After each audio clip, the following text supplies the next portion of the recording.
The whiskey bottle shattered against the wall behind Nora Ellsworth's head, and she didn't even flinch anymore.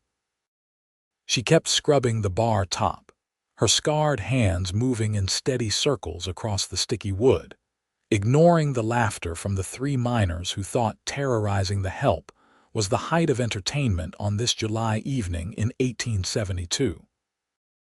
Downieville, California had been her home for 2 years now, ever since she'd arrived on the stagecoach with nothing but a worn carpetbag and enough determination to rebuild a life from ashes. The Golden Nugget Saloon wasn't much, but it was employment, and employment meant she could afford the tiny room above the general store where she slept on a thin mattress and dreamed of better days. "Look at those hands," one of the miners sneered, grabbing her wrist as she passed with a tray of empty glasses. "Like you've been digging coal with your bare fingers." Nora pulled away, her jaw tight. "Let go. What kind of woman has hands like that?"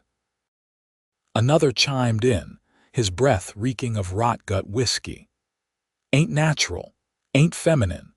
She'd heard it all before. The scars that covered her hands and forearms were souvenirs from 3 years of hard labor after her father died, leaving her alone at 17 with a failing farm in Kansas. She'd worked that land until her hands bled, plowed fields, until blisters became calluses, became permanent marks of survival. When the bank finally took the property, she'd headed west with those same hands, the only tools she'd ever really owned. "Maybe she's part mule," the third miner suggested, and they all roared with laughter. Nora set down the tray with deliberate care, meeting each of their eyes in turn. "My hands work just fine, gentlemen. They've carried water, chopped wood, and survived more than any of you could imagine. Now, are you ordering another round or are you leaving?" The first miner stood, swaying slightly. "You got a sharp tongue for someone so ugly. That's enough." The voice came from the doorway, deep and commanding enough to cut through the saloon's ambient noise like a knife through butter. Every head turned.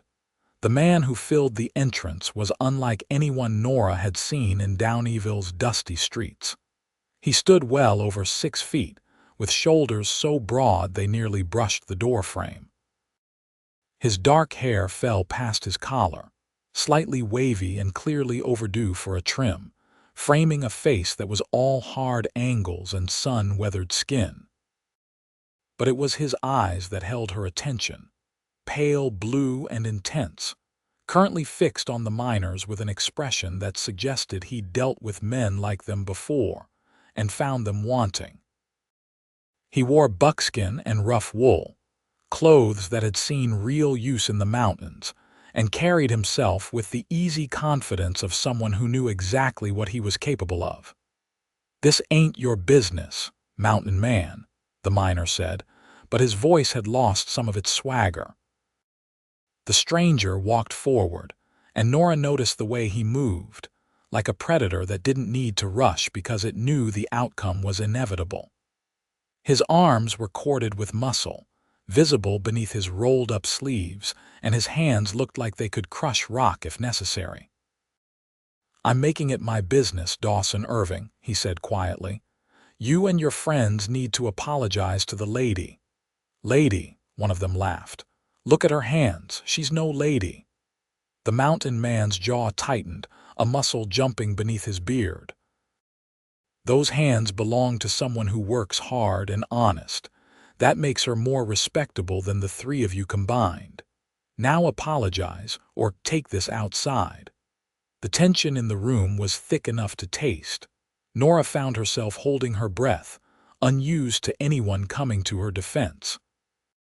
In the 2 years since she'd arrived in California, she'd learned to rely only on herself, to expect nothing from others except maybe cruelty or indifference. The miners exchanged glances, clearly weighing their options. The mountain man didn't look worried, just patient, like he'd wait all night if necessary. Finally, the one called Dawson muttered something that might have been an apology and jerked his head toward the door. His companions followed, shoulders hunched. The saloon's normal chatter slowly resumed. Nora became aware that she was staring at her unlikely defender, who had turned those pale blue eyes on her now, his expression softening slightly. "You all right?" he asked. "I can handle myself," she said automatically, then felt ungrateful. "But thank you, that was kind." He shrugged, a movement that made his shoulders roll beneath his shirt. Wasn't kind, was right.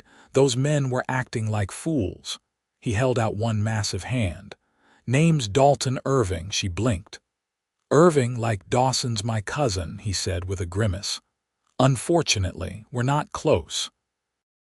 I live up in the high country, only come down to Downieville for supplies a few times a year." Nora hesitated, then placed her scarred hand in his. His grip was warm and careful, despite the obvious strength in those calloused fingers. "Nora Ellsworth. Pleased to meet you, Nora Ellsworth." He didn't let go immediately, and she realized he was looking at her hands, really looking at them. But unlike the miners, there was no mockery in his gaze, just curiosity and what might have been understanding. "You've worked hard." It wasn't a question. She pulled her hand back, suddenly self-conscious. "I've done what I needed to survive." "That's admirable." He said it simply, like it was a fact rather than a compliment. "Most people don't have that kind of strength." Before Nora could respond, the saloon owner called her name sharply from behind the bar.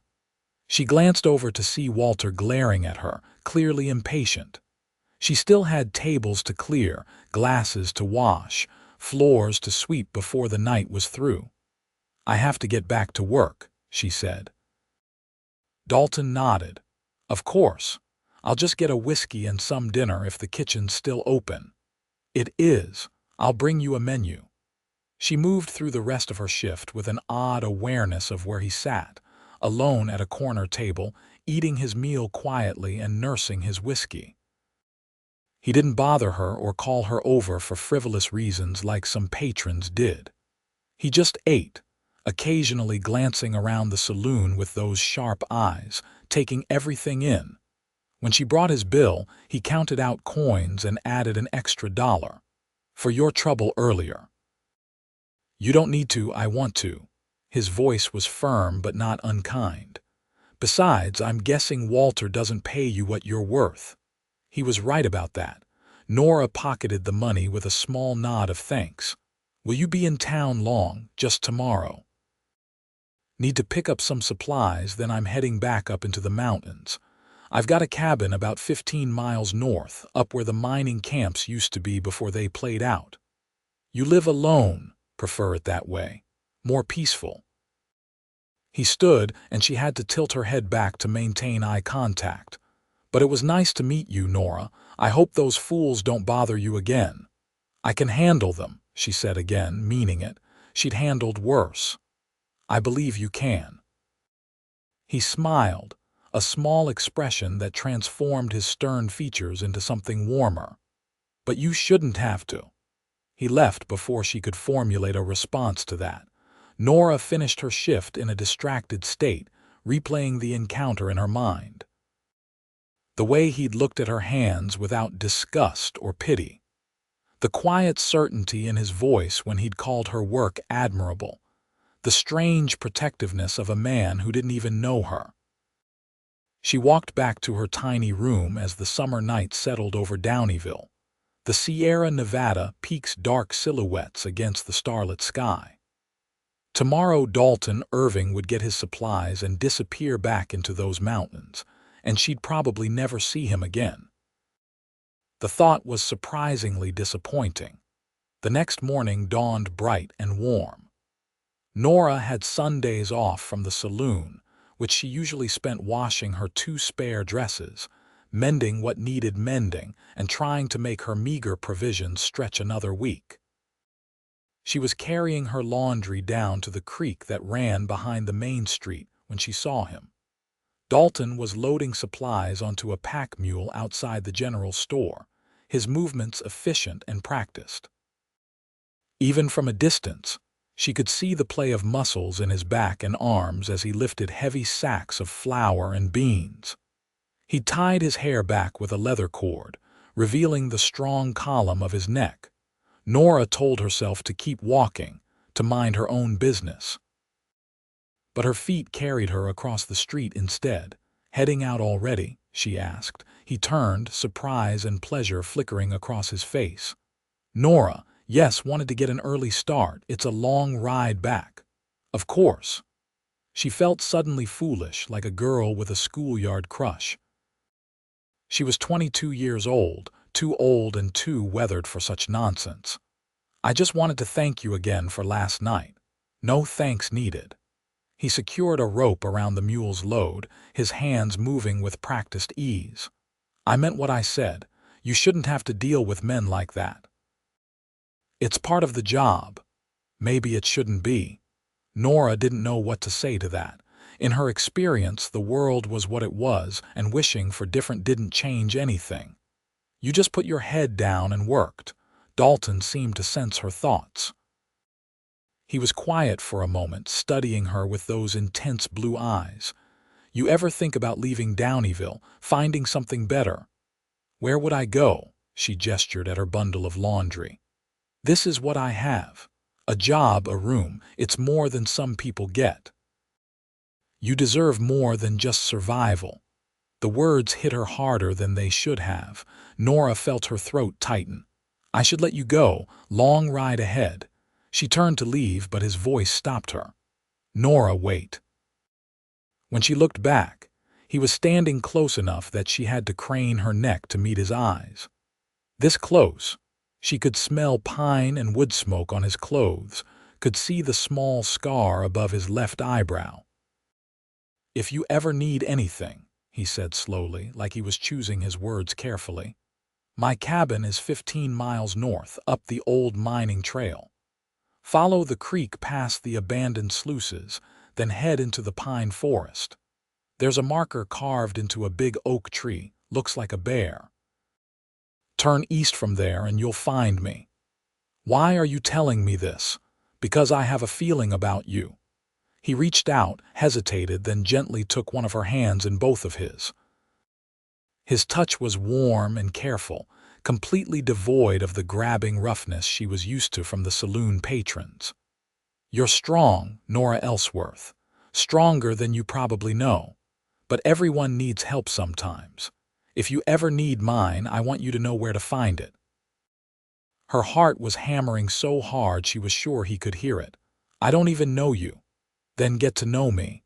Come visit sometime. Bring nothing but yourself."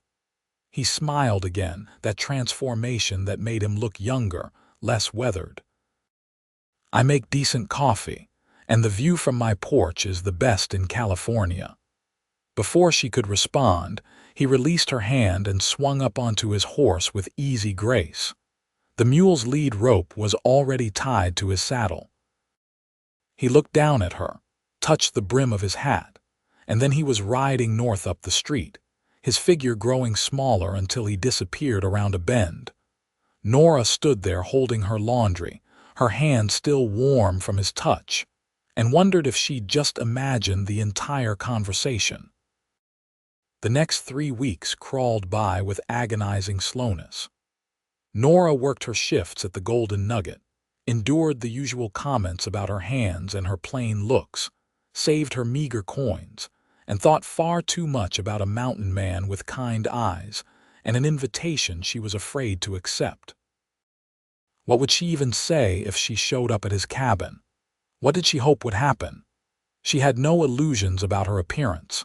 Her face was ordinary, tanned and angular from years in the sun. Her figure was thin from too many missed meals. Her hands were scarred, and her only dress that wasn't patched was the faded blue calico she wore to work.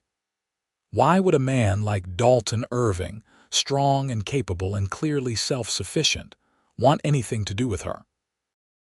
But she couldn't forget the way he'd looked at her hands without judgment. The quiet certainty in his voice when he'd called her strong. The invitation that seemed to come without expectations, just an offer of friendship maybe, or at least coffee and a good view. It was Walter who finally pushed her into a decision. On a stifling August evening, after Nora had worked a double shift covering for another girl who'd quit without notice, Walter cornered her in the storeroom while she was getting more whiskey bottles. "You've been here 2 years, Nora," he said, his bulk blocking the doorway. "Working hard, never complaining, I appreciate that." She didn't like the tone in his voice, too familiar and oily. "Thank you, sir. I've been thinking maybe we could have a different arrangement. You could move into the room above the saloon, wouldn't have to pay rent at the general store anymore. I'd take care of you." His hand reached out to touch her arm. Nora stepped back. "I'm fine with my current situation. Don't be hasty." His smile didn't reach his eyes. "A woman alone in a town like this needs protection, needs someone to look after her. I'm offering you security." "At what price?" She kept her voice level, but her hands were clenched at her sides. Walter's expression hardened. "You think you have better options? You think anyone else wants a woman who looks like she's been mining coal herself? You should be grateful for my interest." Something inside Nora snapped. Maybe it was the exhaustion, or maybe it was the memory of Dalton Irving telling her she deserved more than survival. "I quit." "What?" "I quit, effective immediately." She pushed past him into the main saloon, untying her apron as she walked. She tossed it onto the bar, ignored Walter's angry shouting behind her, and walked out into the night air. Her heart was racing, her hands shaking. She'd just given up her only source of income on pride and principle, which was possibly the most foolish thing she'd ever done. She had maybe $20 saved, enough to last a month if she was very careful. And then what? Nora walked back to her room in a daze, climbed the exterior stairs, and sat on her narrow bed in the dark. The smart thing would be to go apologize to Walter tomorrow, accept whatever arrangement he offered, swallow her pride and survive. That's what she'd always done before. But Dalton's words kept echoing in her head. You deserve more than just survival. What if she did? What if there was something better waiting if she just had the courage to reach for it? Before she could talk herself out of it, Nora began packing her carpet bag. She didn't have much. 2 dresses, a spare pair of worn boots, her mother's Bible, a photograph of her parents taken before the war, some basic toiletries. Everything she owned fit into one small bag, which was either pathetic or liberating, depending on how you looked at it. She wrote a note for her landlord, explaining she was leaving and would forfeit her remaining rent. Then she lay down on the bed, still fully dressed, and waited for morning.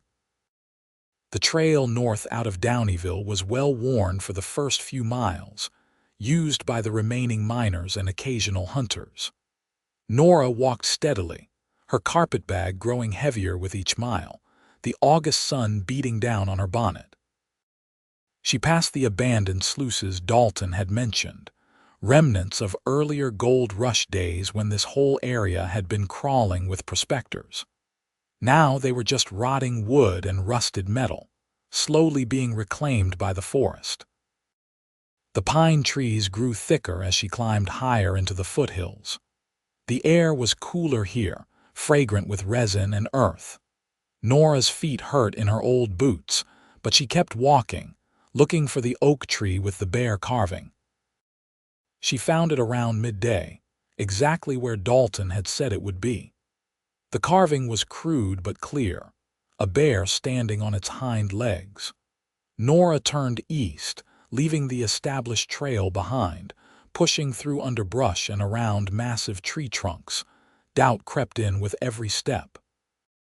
What was she doing, showing up uninvited at a stranger's home? What if he'd just been being polite when he'd offered his help? What if he didn't even remember her, but she'd burned her bridges in Downieville?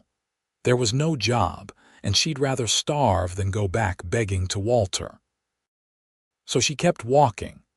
The cabin appeared suddenly, nestled in a clearing surrounded by towering pines.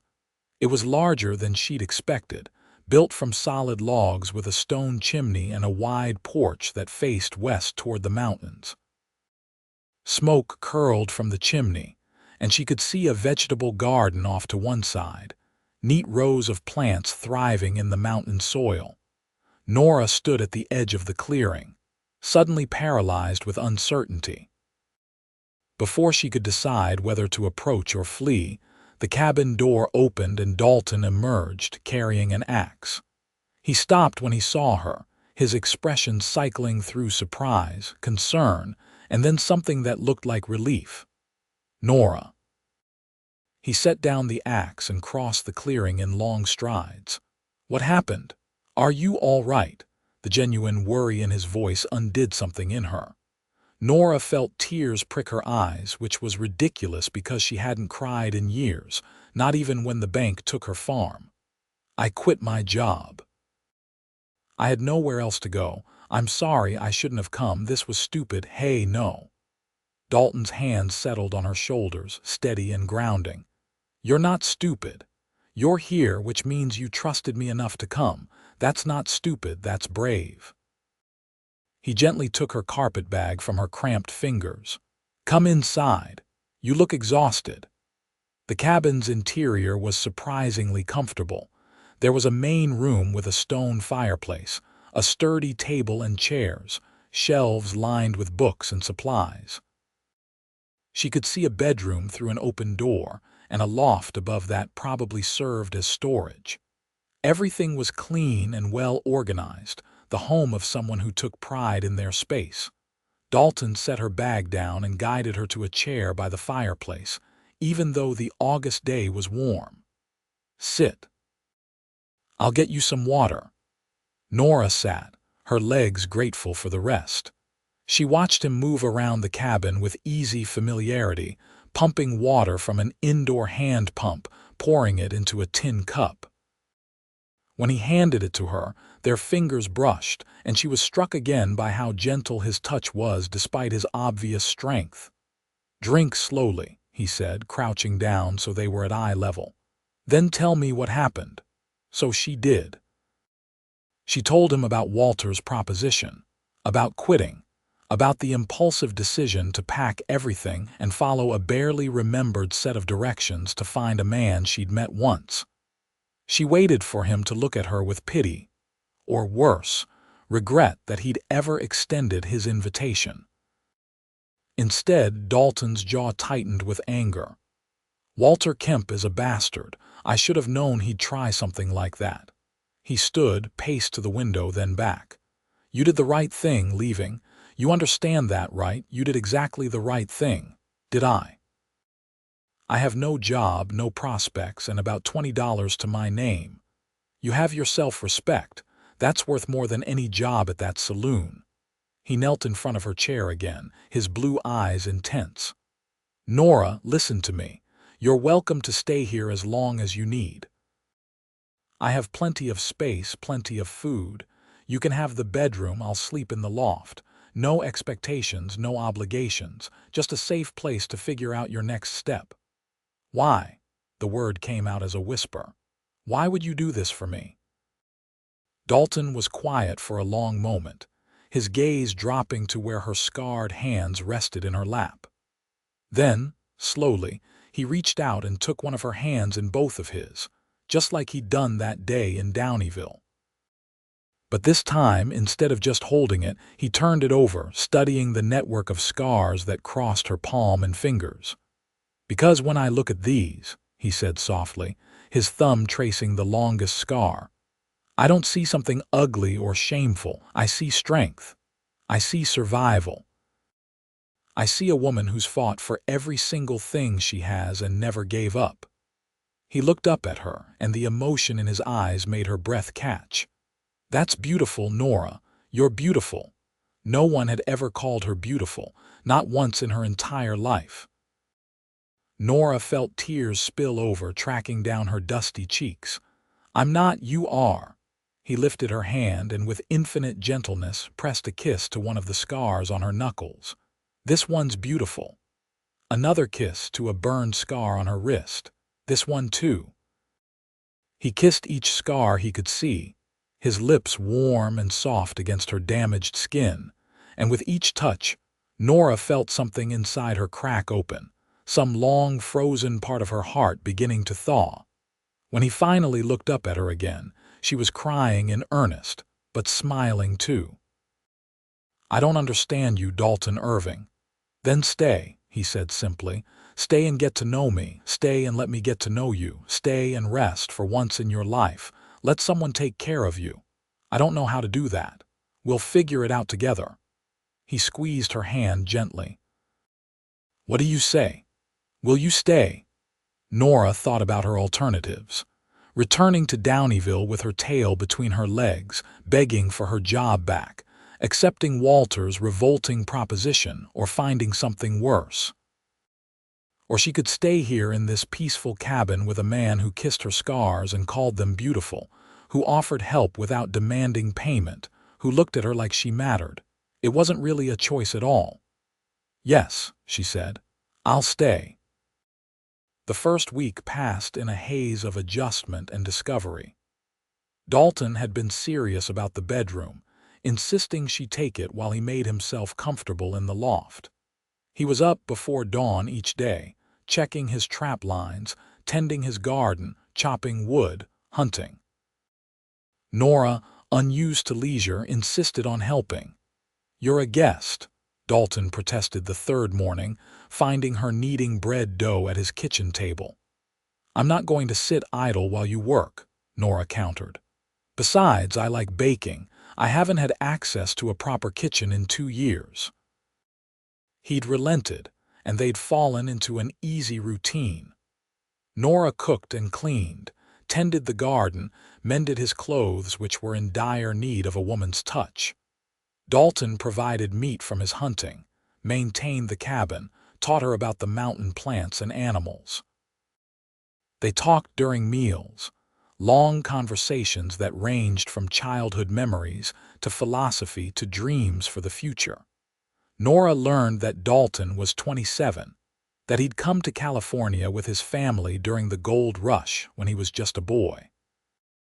His parents had died of fever when he was 16, leaving him to care for his younger sister until she married and moved to Sacramento. He'd worked as a ranch hand, a guide, a trapper, before finally saving enough to buy this piece of mountain property and build his cabin. He loved the solitude, the self-sufficiency, the beauty of the wilderness. "Don't you get lonely?" Nora asked one evening as they sat on the porch watching the sunset paint the mountains in shades of orange and purple. "Sometimes," he admitted. "But I've found that being alone is better than being around people who make you feel worthless. I had enough of that in the mining camps and ranches. Men treating each other like animals, fighting over scraps." He glanced at her. "It's different with you here, though. Good different." "The cabin feels more like a home." Nora felt warmth spread through her chest. "It feels like home to me too, more than anywhere has in a long time." Their hands were resting on the porch railing, inches apart. Dalton shifted his so his pinky finger overlapped hers, a small touch that sent electricity up her arm. She didn't pull away. On the 10th day, Dalton announced he needed to check his trap line in the high country and would be gone overnight. "Will you be all right here alone?" he asked, concern evident in his voice. "I'll be fine," Nora assured him. "I survived 2 years in Downieville. I can handle one night in a peaceful cabin. There's a rifle above the door, just in case, and don't open the door after dark unless you're sure it's me." His protectiveness made her smile. "I'll be careful. Go." After he left, Nora threw herself into a flurry of productivity. She scrubbed the cabin from top to bottom, something it desperately needed. She found some blue fabric in Dalton's supply chest, probably intended for making shirts, and used her limited sewing skills to fashion curtains for the windows. She baked bread, cookies, and a pie using wild blackberries she'd found growing near the creek. When Dalton returned the following afternoon, dusty and tired, he stopped dead in the doorway. "What did you do?" "Too much," Nora asked nervously, wiping her hands on her apron. "No, it's—" He turned in a slow circle, taking in the gleaming floors, the cheerful curtains, the smell of fresh baking. "It's wonderful. Nora, you didn't have to do all this. I wanted to. You've done so much for me. This is the least I could offer in return." Dalton set down his pack and crossed to where she stood by the stove. He was close enough that she could see the trail dust on his skin, the exhaustion around his eyes. "You don't owe me anything. I know, but I wanted to contribute, wanted to make this place nicer for you." Something shifted in his expression, a softness that made her heart race. "You make it nicer just by being here." The moment stretched between them, charged with possibility. Nora thought he might kiss her, hoped he would, but then he stepped back, clearing his throat. "I should wash up. That pie smells amazing." Over dinner, Dalton told her about his trip, about the deer he'd seen, the clear mountain lake where he'd made camp. Nora told him about her productive day, about the family of quail she'd watched from the porch. It was domestic and comfortable, and Nora realized with a start that she was happy. Genuinely, deeply happy, maybe for the first time since before her father died. That night, lying in Dalton's bed while he slept in the loft above, Nora admitted to herself what she'd been trying to ignore. She was falling in love with him. Maybe she'd been falling since that first night in the saloon when he defended her without hesitation. Maybe it had happened gradually, over shared meals and quiet conversations, and the way he looked at her like she was precious. It was terrifying and exhilarating all at once. The next morning, Nora woke to find a wildflower bouquet on the kitchen table, bright yellow blooms she didn't recognize arranged in a tin cup. Dalton was already outside splitting wood, his axe rising and falling with rhythmic precision. She watched him through the window, admiring the play of muscles beneath his shirt, the sheer capability he exuded with every movement. When he came inside for breakfast, she gestured to the flowers. "These are beautiful, thank you." "Balsam root," he said, looking slightly embarrassed. "They grow in the high meadows. Thought you might like them. I love them." She touched one of the soft petals. "No one's ever brought me flowers before. Then that's a damn shame." Dalton poured himself coffee, his movements deliberate. "A woman like you should have flowers every day." "A woman like me," Nora challenged gently. He met her eyes over the rim of his cup. "Strong, kind, beautiful." There was that word again, beautiful. Coming from Dalton, it didn't feel like flattery or manipulation. It felt like truth, like he genuinely saw her that way despite all evidence to the contrary. "I want to show you something," Dalton said after breakfast, "if you're willing to take a bit of a hike." "Always," Nora said. He led her up into the forest behind the cabin, following a trail so faint she would have missed it entirely. They climbed for maybe 30 minutes, the trees growing thicker and older, their trunks so wide 3 people couldn't have encircled them. Finally, they emerged into a meadow that took Nora's breath away. It was carpeted in wildflowers, a riot of color stretching from the tree line to where a small waterfall tumbled down a granite cliff. The sound of the water was musical, and the air was filled with butterflies and the hum of bees. The mountains rose all around them, snow-capped peaks against an impossibly blue sky. "This is my favorite place," Dalton said quietly. "I come here when I need to think or when the world feels too heavy. Wanted to share it with you." Nora turned to him, this mountain man who kept revealing new depths. "It's perfect. Thank you for bringing me here." They sat in the meadow for hours, talking and laughing, watching clouds drift by overhead. At one point, Dalton picked one of the balsam root flowers and tucked it behind Nora's ear, his fingers lingering against her cheek. The touch sent shivers down her spine. "Nora," he said, his voice rough, "I need to tell you something." "What is it?" "These past 2 weeks, having you here, getting to know you." He paused, seeming to struggle for words. "You've become important to me, more important than I expected.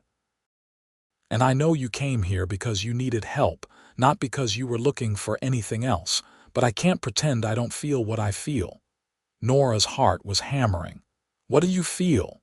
"Like I've been waiting my whole life for you to walk into it." He took her hand, cradling it gently. "Like maybe I was meant to be in that saloon that exact night, so I could meet you. Like these scars that other people mock are actually proof that you and I might understand each other, because we've both fought for our survival and know what it costs." "Dalton, I'm not asking for anything," he said quickly. "I just needed you to know, needed to be honest about it. If all you want is friendship and a safe place to stay, that's enough. You being here is enough." Nora shifted closer to him, her free hand coming up to touch his bearded jaw. "What if I want more than friendship?" His eyes widened. "Nora, I'm falling in love with you," she said, the words tumbling out before she could second-guess them. "Maybe I have been since you defended me to those miners. Maybe it happened somewhere in all our conversations or every time you've been kind without expecting anything in return. I don't know exactly when, but I know it's true. I love you, Dalton Irving." The smile that broke across his face was like sunrise. "Thank God," he breathed, and then he was kissing her. It was gentle at first, questioning, giving her every opportunity to pull away. But Nora leaned into him instead, her arms going around his neck, his hands settling at her waist. The kiss deepened, and Nora felt like she was falling and flying at the same time, every nerve ending alive with sensation. When they finally broke apart, both breathing hard, Dalton rested his forehead against hers.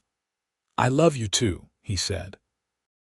"From the moment I saw you standing up to those fools despite being outnumbered and scared. You were so brave and proud, and I thought, there's a woman worth knowing. I never expected you to become the woman worth living for." Nora laughed, giddy and overwhelmed. "We barely know each other." "Then we'll spend the rest of our lives learning." He kissed her again, softer this time. "Stay with me, not as a guest, but as my partner, my love. Build a life here with me." "Yes," Nora said, because what else could she say? This man had seen the worst parts of her, the scarred and damaged parts, and called them beautiful. He'd offered her safety and respect and love without conditions. "Yes, I'll stay. I'll build a life with you. I'll love you for as long as you'll have me." "That's going to be a very long time," Dalton promised, pulling her close again. They stayed in the meadow until the sun began its descent, talking about the future with the kind of hopeful excitement Nora had never allowed herself before. Dalton wanted to expand the cabin, add a proper bedroom and maybe a room for children someday. Nora wanted to plant a bigger garden, maybe get some chickens. They both wanted a life of simple pleasures and hard work, partnership and love.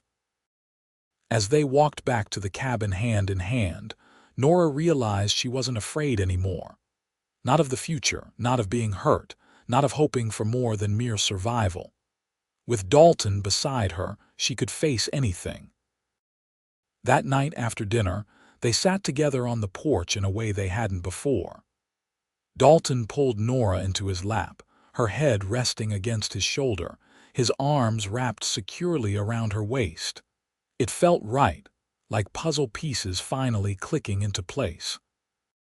"Tell me about your scars," Dalton said softly, his fingers tracing the ones visible on her forearms. "Not just what caused them, but what you felt. I want to know all of you." So Nora told him. She told him about the desperation of those years after her father's death, about working until her hands bled because stopping meant losing the only home she'd ever known. She told him about the blisters that became calluses, the burns from the cook stove when she was too exhausted to be careful, the cuts from barbed wire and broken tools. She told him about the shame she'd felt when people stared, about learning to hide her hands in her skirts, about believing she was ugly and unworthy of love. Dalton listened without interrupting, occasionally pressing kisses to her hair. When she finished, he took both her hands and kissed each scar again, slowly and deliberately. "Every single one of these tells me you're a survivor," he said. "You're strong and brave and resilient. They're part of your story, part of what made you into the woman I love." "So yeah, they're beautiful, Nora. Every single one." She cried then, not from sadness but from relief, from the overwhelming gift of being truly seen and loved anyway. Dalton held her through it, murmuring reassurances, his embrace steady and safe. Later, when Nora retired to the bedroom, she found another bouquet on the pillow, this time of purple lupines. She fell asleep smiling, the flowers' sweet scent filling the room, her heart fuller than she'd ever thought possible. The weeks that followed established a new rhythm. Nora and Dalton worked together during the day, their tasks complementing each other's naturally. She'd never felt more useful or valued. In the evenings, they'd sit on the porch or by the fire, talking, reading aloud from Dalton's collection of books, or simply enjoying comfortable silence. The physical affection between them grew gradually, naturally. Dalton was always respectful, never pushing, but increasingly demonstrative. He'd pull Nora into his arms while she worked at the stove, drop kisses on top of her head as he passed, hold her hand whenever they walked together. Nora, unused to touch that wasn't rough or demanding, blossomed under his gentle attention. One evening in late September, as the mountain air turned crisp with approaching autumn, Dalton went down to Downieville for supplies. He returned with more than flour and coffee. "I have something for you," he said, pulling a small box from his saddlebag. "I know we haven't been courting in any traditional sense, and maybe this is too fast, but I also know my own heart. I'm not getting any younger, and I've never been more sure of anything in my life." Nora's hands trembled as she took the box. Inside was a simple gold band, delicate but sturdy. "Dalton, marry me," he said, taking the ring and dropping to one knee. "Not because you owe me anything or because you need my protection, but because we love each other and life is too short to waste time being proper about these things. Marry me because you want to wake up next to me every morning and fall asleep in my arms every night. Marry me because we're better together than apart." "Yes," Nora said, laughing and crying at the same time. "Yes, of course, yes." Dalton slipped the ring onto her finger, then stood and swept her into his arms, spinning her around while she shrieked with surprised laughter. When he set her down, he kissed her deeply, thoroughly, until she was breathless and clinging to his shoulders. "There's a circuit preacher comes through Downieville once a month," Dalton said against her lips. "He'll be there next week. We can make it official then if that's all right with you." "It's perfect." Nora looked down at the ring glinting on her scarred finger, the contrast between the delicate gold and her rough skin somehow beautiful. Proof that she could have both strength and softness, hard work and love. They were married the following Saturday in a simple ceremony at the Downieville church. Nora wore a new dress that Dalton had commissioned from the seamstress, a beautiful green calico that brought out her eyes. Dalton wore his best shirt and had trimmed his hair and beard, though he was still unmistakably rugged, all muscle and mountain man capability. There were few guests: the preacher, a couple of townspeople who'd been kind to Nora during her time there, and surprisingly, Dalton's cousin Dawson. The miner approached them after the ceremony, hat in hand, looking uncomfortable. "I owe you an apology," he said to Nora. "The way I acted that night in the saloon, the things I said about your hands, it was wrong and cruel. I'm sorry." Nora glanced at Dalton, who was watching his cousin with wary eyes. She could feel the tension in her new husband's frame, the protective instinct that made him ready to step between her and any threat. "I appreciate the apology," Nora said carefully. "It takes courage to admit when you're wrong." Dawson nodded, relief flickering across his face. He looked at Dalton. "You got yourself a good woman, cousin. Treat her right." "Always," Dalton said firmly, his arm tightening around Nora's waist after Dawson left. Nora looked up at her husband. "That was unexpected." "I may have had words with him when I was in town getting the ring," Dalton admitted. "Made it clear that disrespecting you was disrespecting me and that wouldn't be tolerated. Apparently he took it to heart. You didn't have to do that." "Yes, I did. You're my wife now." He said it with such pride and possessiveness that Nora felt heat flood through her. "Anyone who wants to mock you or hurt you has to go through me first."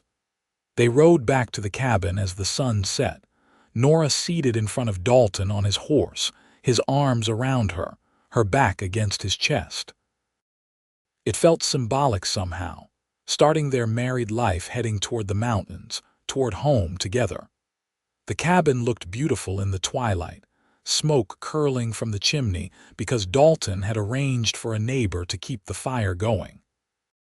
Inside, Nora had left wildflowers in jars on every surface before they'd left that morning. Now they greeted the newlyweds with color and fragrance, making the space feel festive. Dalton carried Nora over the threshold, kissing her as he set her down. "Mrs. Irving," he murmured against her lips. "Mr. Irving," she replied, smiling. Their wedding night was tender and passionate, Dalton's strength tempered with infinite gentleness as he loved his wife thoroughly, whispering reassurances and praise against her skin. When Nora felt self-conscious about her scars, visible now in the lamplight, Dalton traced each one with his fingers and lips, repeating his conviction that they were beautiful, that she was beautiful, that every part of her was precious to him. Afterward, wrapped in Dalton's arms in their marriage bed, Nora reflected on the improbable journey that had brought her here. From that night in the saloon when he'd defended her, to the day she'd shown up at his cabin desperate and afraid, to this moment where she lay beside him as his wife, loved and cherished beyond anything she'd ever imagined. "What are you thinking?" Dalton asked, his fingers drawing lazy patterns on her shoulder. "That I'm happy," Nora said simply. "That I never knew I could feel like this." "Like what?" "Safe, loved, like I finally belong somewhere." Dalton pulled her closer, dropping a kiss on her forehead. "You belong here with me." Always.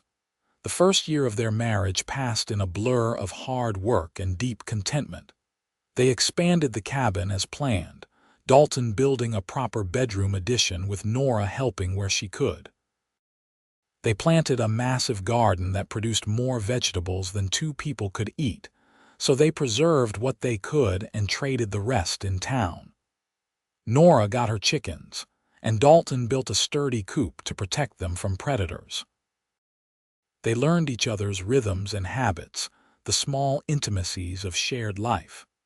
Nora discovered that Dalton sang while he worked, old folk songs in a surprisingly good baritone. Dalton learned that Nora talked to her plants while she gardened, encouraging them to grow.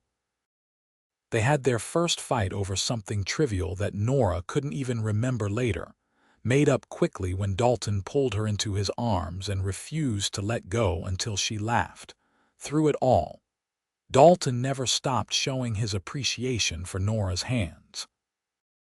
He'd take them in his during dinner, press kisses to her scarred knuckles before bed, praise her skill when she baked or sewed or worked in the garden. Under his steady affection, Nora's shame about her scars faded entirely. They became just another part of her, a visible history of survival that had led her to this man and this life. In the spring of their second year of marriage, Nora realized her monthly courses were late. She waited another week to be sure, then told Dalton over breakfast one morning, "You're certain?" he asked, his eyes wide with wonder. "As certain as I can be." Nora felt nervous and excited in equal measure. "How do you feel about it?" Dalton was around the table in an instant, pulling her into his arms. "I feel like the luckiest man alive. We're going to have a baby, Nora." "Our baby." He was immediately protective, insisting she rest more, take on fewer strenuous tasks. Nora tolerated it for about a week before putting her foot down. "I'm pregnant, not fragile," she said firmly. "I'm still perfectly capable of working in the garden and cooking dinner. You'll have to save the hovering for later when I actually need it." Dalton had the grace to look sheepish. "I just want to take care of you. I know, and I love you for it. But I'm a strong woman, remember? You said so yourself many times." She took his hand and placed it on her still flat stomach. "This baby is going to have parents who work hard and love deeply. We'll teach them to be strong too." "Them?" Dalton's eyebrows rose. "Him or her," Nora corrected, laughing. "We'll love them regardless." As summer approached and Nora's belly began to swell with new life, she found herself reflecting on the journey that had brought her to this point. The hard years in Kansas, the desperate flight west, the degrading work in Downieville's saloon. All of it had led her here, to a cabin in the mountains with a man who loved her completely, a life of purpose and partnership, a baby growing beneath her heart. One evening, sitting on the porch with Dalton as the sun painted the mountains gold, Nora held up her hands, studying them in the fading light. The scars were still there, would always be there, but now they were just part of her story rather than a source of shame. "What are you thinking about?" Dalton asked, his hand resting on her rounded belly. "About how wrong those people were," Nora said. "The ones who mocked these scars, who said I wasn't feminine or beautiful because of them. They couldn't see that these hands had built a life, survived impossible odds. They couldn't see the strength. But I could," Dalton said softly. He took one of her hands and pressed a kiss to her palm. "I saw it from the very first moment. Saw you standing there taking abuse from fools, never backing down, and thought you were the most magnificent woman I'd ever encountered. Even with the scars, especially with the scars." He pulled her close, her back against his chest, his arms wrapped around her and their growing child. "They prove you're a survivor, Nora. They prove you're strong enough to build a life from nothing, brave enough to walk into the mountains alone to find help, capable enough to run a household and raise a child and be a partner to a rough mountain man who doesn't deserve you." "You deserve me," Nora said firmly. "We deserve each other." We both fought our way to this moment. As the stars began to emerge in the darkening sky, Nora felt a profound sense of peace. This was home. Not just the cabin, but Dalton's arms around her, the life they'd built together, the future they were creating. She'd survived so much to get here, and every scar on her hands was proof that she was strong enough for whatever came next. The baby arrived in late autumn, as the aspens turned gold and the first snow dusted the mountain peaks. The birth was long and difficult, but Nora drew on the same strength that had carried her through all her previous trials. Dalton stayed with her throughout, holding her hand, wiping her brow, whispering encouragement and love. When the baby's first cry finally filled the cabin, Dalton's eyes filled with tears. The midwife from town, who'd come to help with the delivery, cleaned and swaddled the infant before placing him in Nora's arms. "A boy," she announced, "healthy and strong." Nora looked down at her son, his tiny face red and wrinkled, his small hands waving. Without thinking, she counted his fingers, making sure they were all there, all perfect. Dalton sat beside her on the bed, his arm around her shoulders, staring at their child with awe. "He's perfect," Dalton breathed. "Nora, you did this. You're amazing." "We did this," Nora corrected, leaning into her husband's warmth. "What should we name him?" They discussed names throughout the pregnancy but never settled on anything.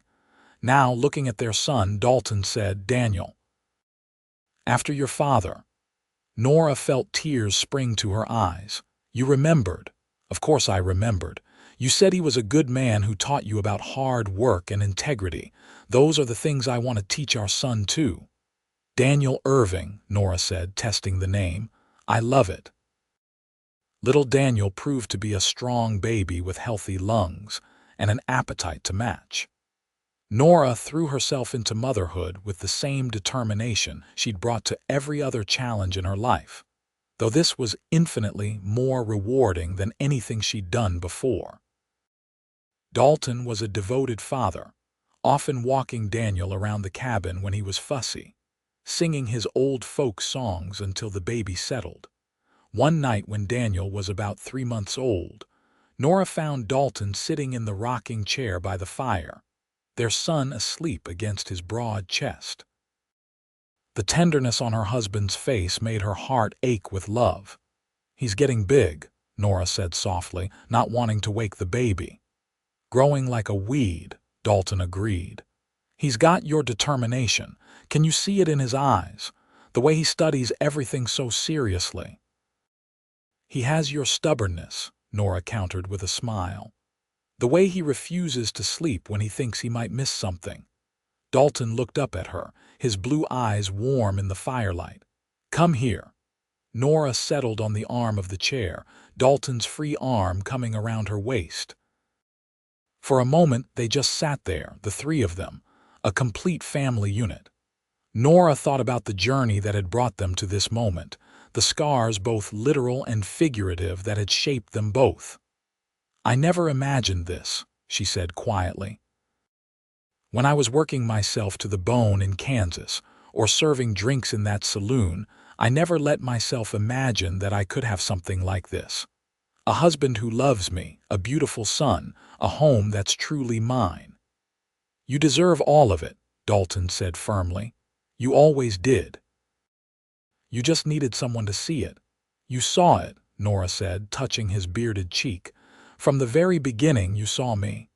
I saw a survivor, a fighter, a woman with scars that proved her strength."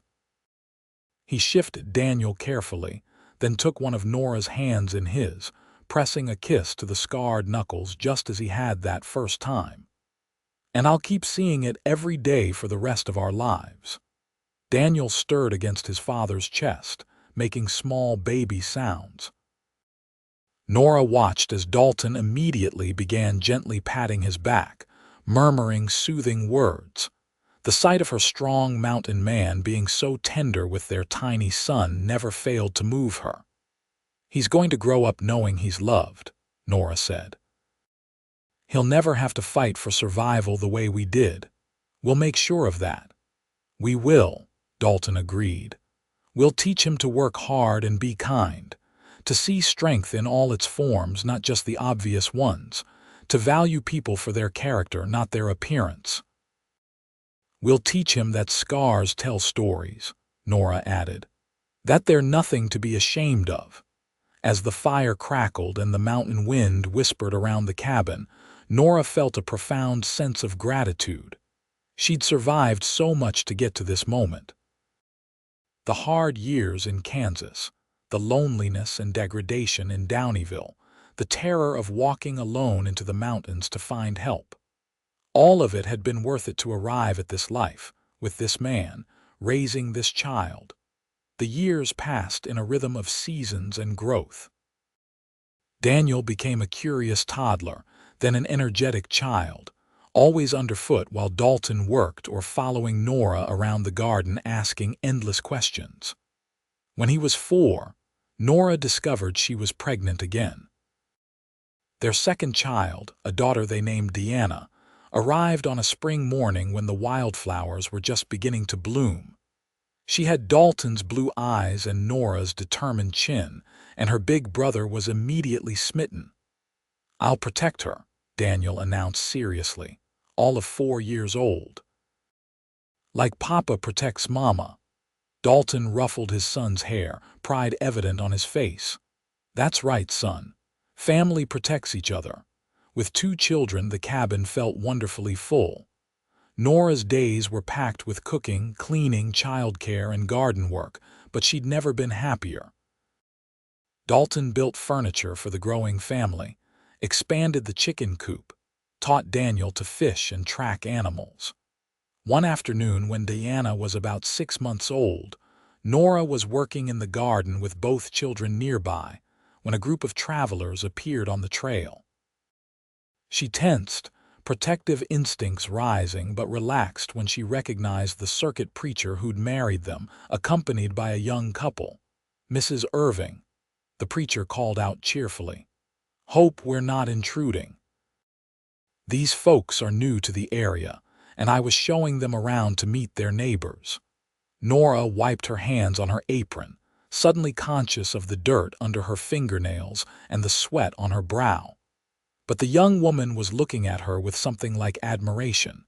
"You live way up here?" The woman asked. "Just you and your family?" "My husband and I, yes, and our 2 children." Nora gestured toward where Daniel was helping in the garden and Diana was sleeping in a basket in the shade. "That must be so much work," the woman said, her voice holding a note of doubt. "Managing a household this isolated." "It is," Nora agreed, "but it's worth it. We have everything we need." The woman's eyes dropped to Nora's hands, which were holding Diana now that the baby had woken and started fussing. Nora saw the moment the woman noticed the scars, saw the quick flash of shock and what might have been pity. Before the woman could say anything, Dalton's voice came from behind Nora. "Those are the hands of the strongest woman in California," he said, wrapping an arm around Nora's waist and dropping a kiss on her temple. "Every scar tells a story of survival and hard work. They're beautiful." The woman blushed, clearly embarrassed to have been caught staring. Nora, however, felt warmth spread through her chest. After all these years, Dalton's defense of her scars still touched her deeply. "Beautiful indeed," the preacher agreed heartily. "Mrs. Irving runs one of the finest households in these mountains. You'd be lucky to have her as a neighbor." After the visitors left, Nora turned to Dalton. "You didn't have to say that." "Yes, I did. I'll say it every day for the rest of our lives if that's what it takes for you to believe it." He took both her hands in his, scarred and dirt-stained as they were. "These hands have built our life, Nora. They've raised our children and tended our home and loved me without reservation. They're the most beautiful hands in the world." Nora kissed him, pouring all her love and gratitude into the gesture. Daniel made gagging noises from the garden, and they both laughed. Life continued its steady rhythm.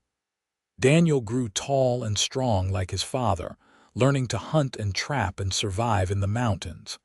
Diana proved to be clever and curious, always asking questions and collecting interesting rocks or flowers. When Daniel was 8 and Diana was 4, Nora gave birth to twin boys, Dominic and Drew, who immediately doubled the chaos and joy in the household. The cabin underwent another expansion to accommodate the growing family.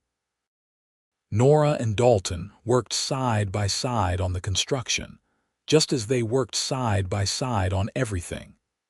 Their partnership had only deepened with time, built on mutual respect and unwavering love. One evening, after all 4 children were finally asleep, Nora and Dalton sat on their porch as they had so many times before. Nora's hands, more scarred now from years of additional hard work, rested in Dalton's. "Sometimes I can't believe this is my life," Nora said softly. "When I was 22 years old, walking into those mountains alone and terrified, I never imagined all this." "What did you imagine?" Dalton asked. "Honestly, just survival.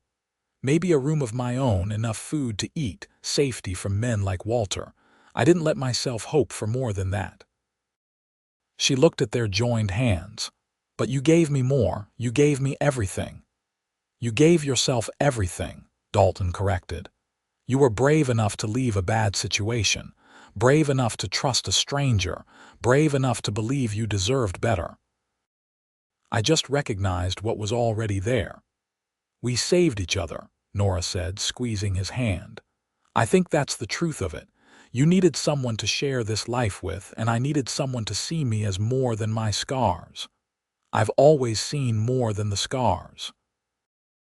Dalton lifted her hand and kissed each knuckle slowly, a ritual he'd never stopped performing. But I've also always loved the scars themselves because they're part of you, part of your story, part of what made you strong enough to build this life. Inside the cabin, one of the twins started crying. Nora moved to get up, but Dalton stopped her. I'll get him. You rest. She watched him go, this mountain man who'd proven to be the gentlest father and most devoted husband. Through the open door, she could hear him soothing whichever twin was fussing, his deep voice a comforting rumble. Nora looked out at the mountains silhouetted against the star-filled sky. Somewhere down in Downieville, there might still be people who would mock her scarred hands, who would see only damage and ugliness.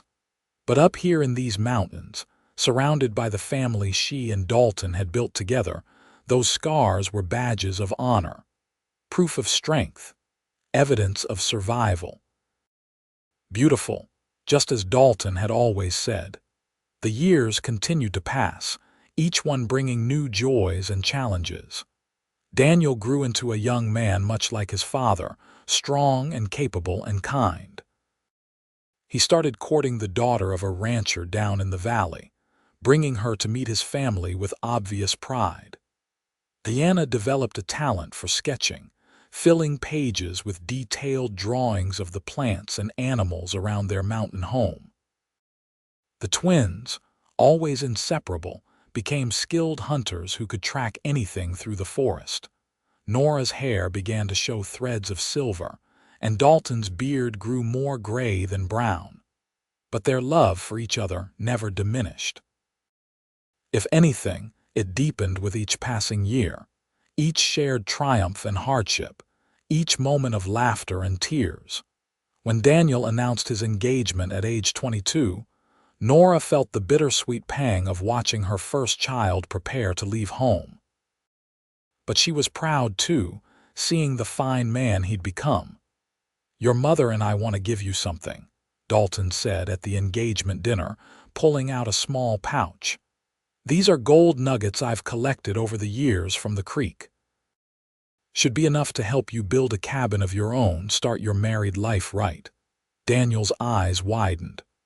"Papa, I can't." "You can and you will," Dalton said firmly.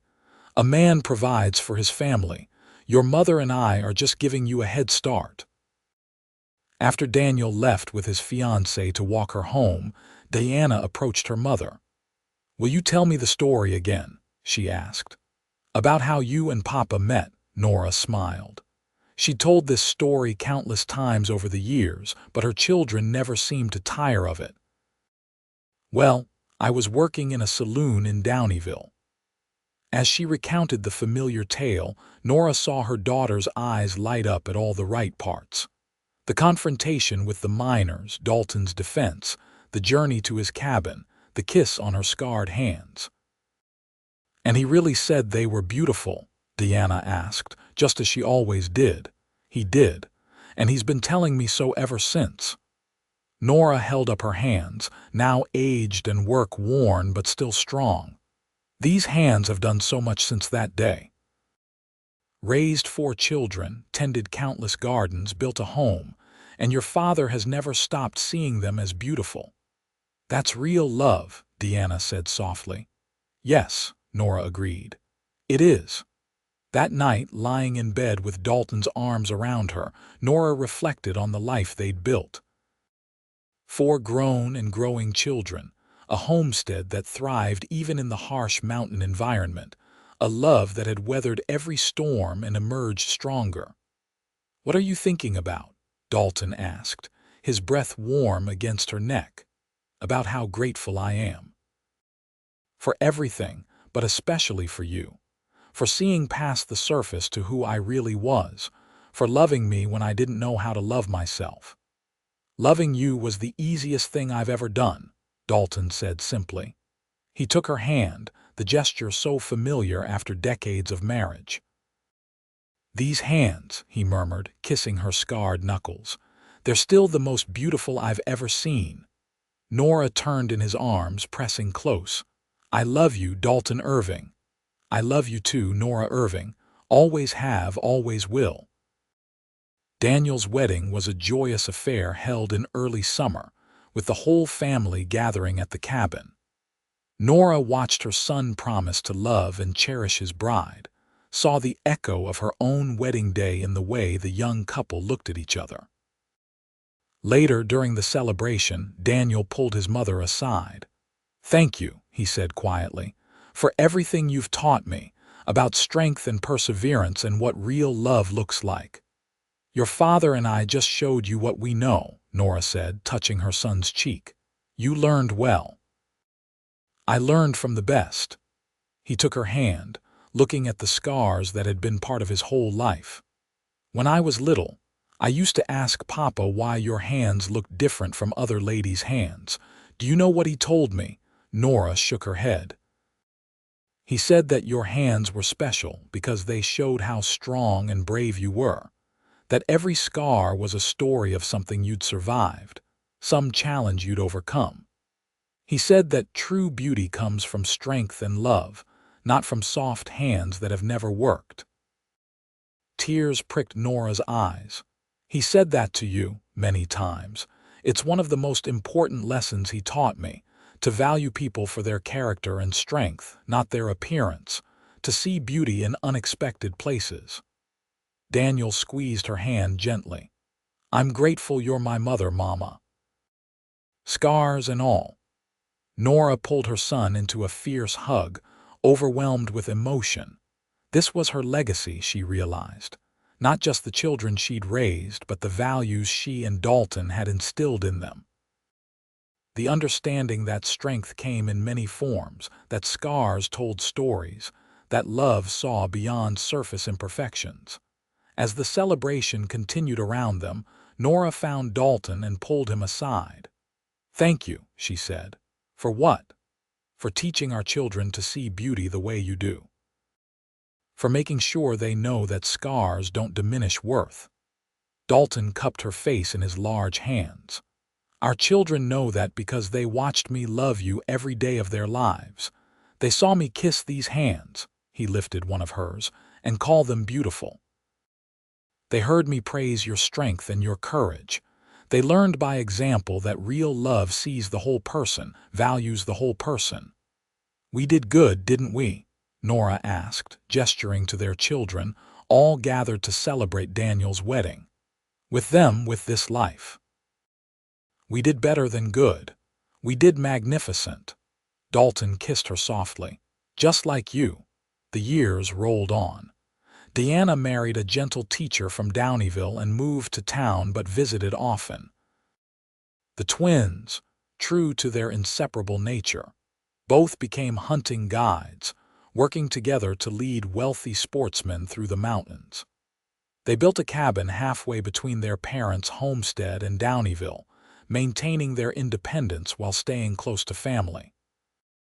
Nora and Dalton became grandparents, then grandparents several times over. Their cabin, once a bachelor's simple dwelling, had transformed into the heart of a sprawling family compound.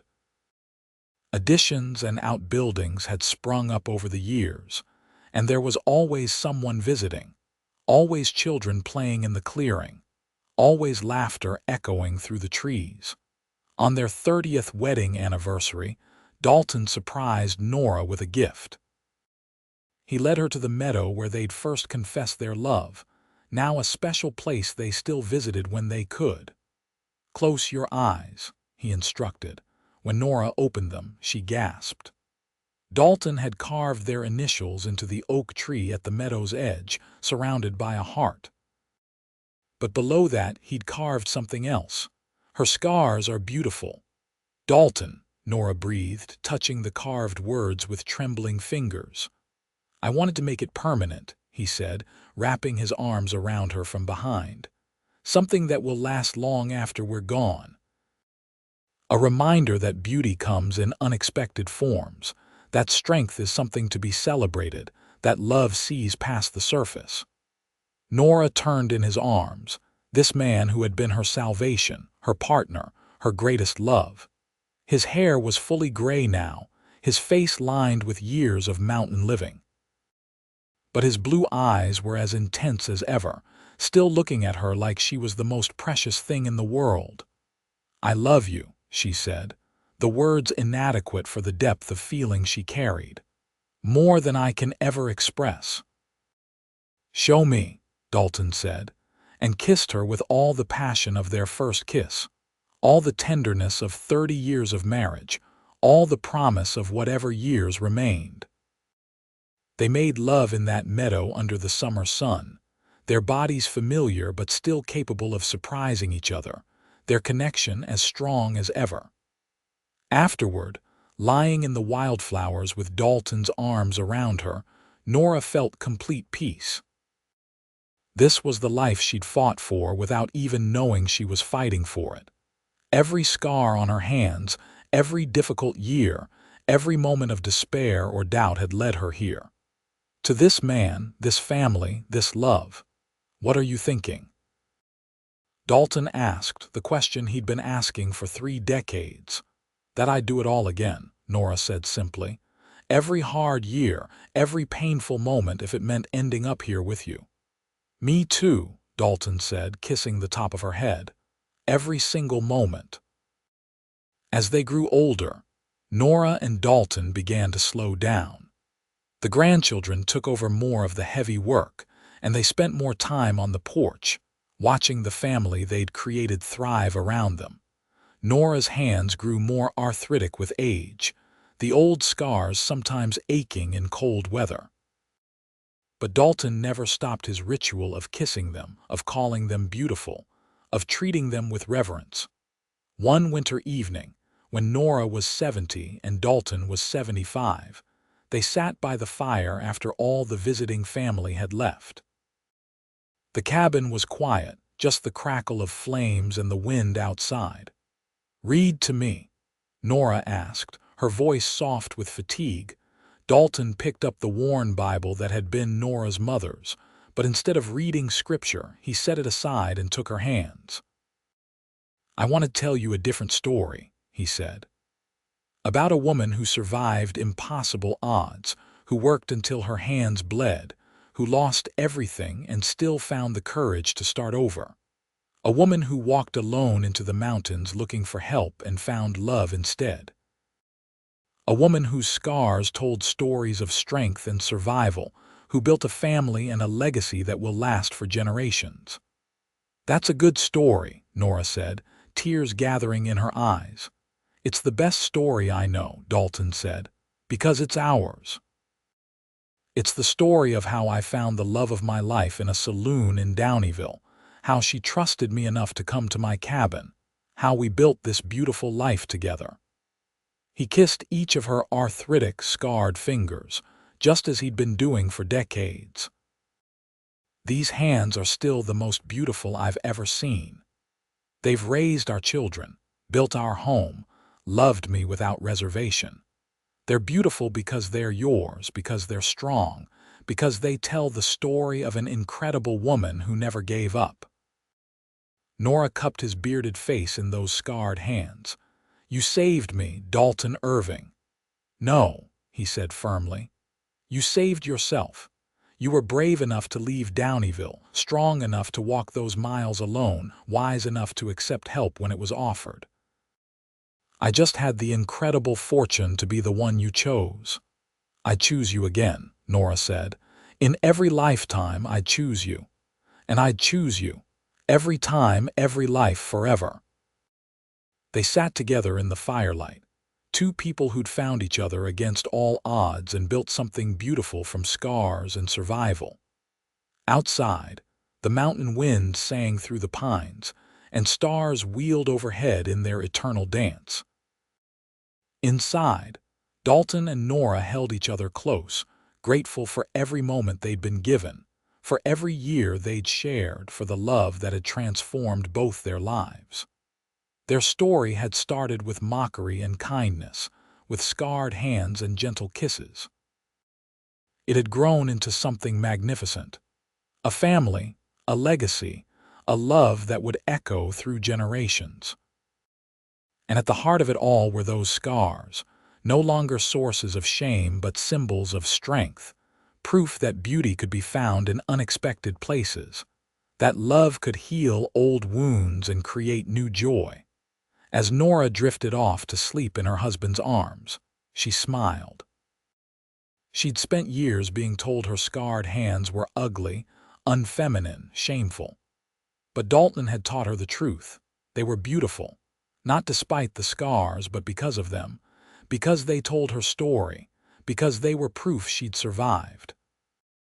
And that survival had led her here, to a life richer than she'd ever dreamed possible, to children and grandchildren who carried her strength forward, to a husband who'd loved her unconditionally for over 30 years and counting. The scars were beautiful. She was beautiful. And she'd finally, completely, believed it. Years continued to pass in their mountain home, each season bringing its own rhythm and beauty. Nora and Dalton grew old together with grace, supported by their children and grandchildren who visited often, and helped maintain the homestead that had become the family's heart. When Nora was 75 and Dalton was 80, they celebrated their 50th wedding anniversary with the entire family gathered. 3 generations filled the clearing around the cabin, children running and playing while adults shared stories and laughter. Daniel, now a father and grandfather himself, stood to make a toast. "To my parents," he said, his voice carrying across the assembled family, "who taught us that love is built on respect and partnership, who showed us that strength comes in many forms, who proved that real beauty is found in character, not appearance."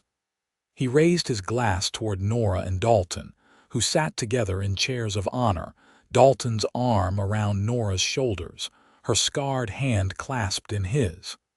"Thank you for showing us what it means to truly love someone, for building this family on a foundation of courage and kindness, for creating a legacy we're all proud to carry forward." The family cheered and drank, and Nora felt tears stream down her weathered cheeks. This was her legacy. Not wealth or status, but love and family and the knowledge that her children and grandchildren understood what truly mattered. That night, after everyone had left or settled into their various sleeping arrangements throughout the compound, Nora and Dalton walked slowly to their meadow. It took longer now, their bodies old and tired, but they still made the journey whenever they could. The oak tree with its carved proclamation stood tall in the moonlight. "Her scars are beautiful," it still declared, the words weathered but readable. "Still true," Dalton said, pulling Nora close. "Always will be." "We've had a good life," Nora said, resting her head on his chest, hearing the steady beat of his heart. "The best life," Dalton agreed, "because I got to live it with you." They stood there under the stars, 2 old people who'd loved each other for over 5 decades, who'd built something beautiful from very little, who'd proven that kindness and courage could transform lives. Nora looked at her hands, gnarled now with age, the scars faded but still visible. She thought about all those years ago, when miners had mocked these hands, when she'd hidden them in shame, when she'd believed herself ugly and worthless.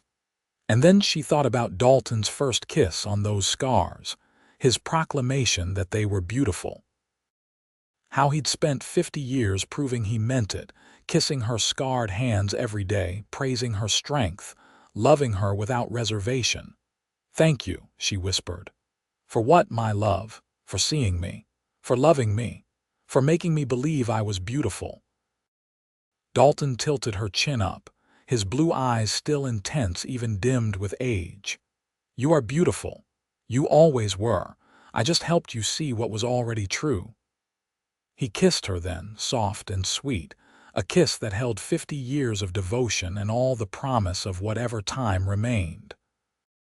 When they finally pulled apart, both were smiling. "Come on," Dalton said. "Let's go home." They walked back to the cabin hand in hand, Nora's scarred fingers intertwined with Dalton's calloused ones.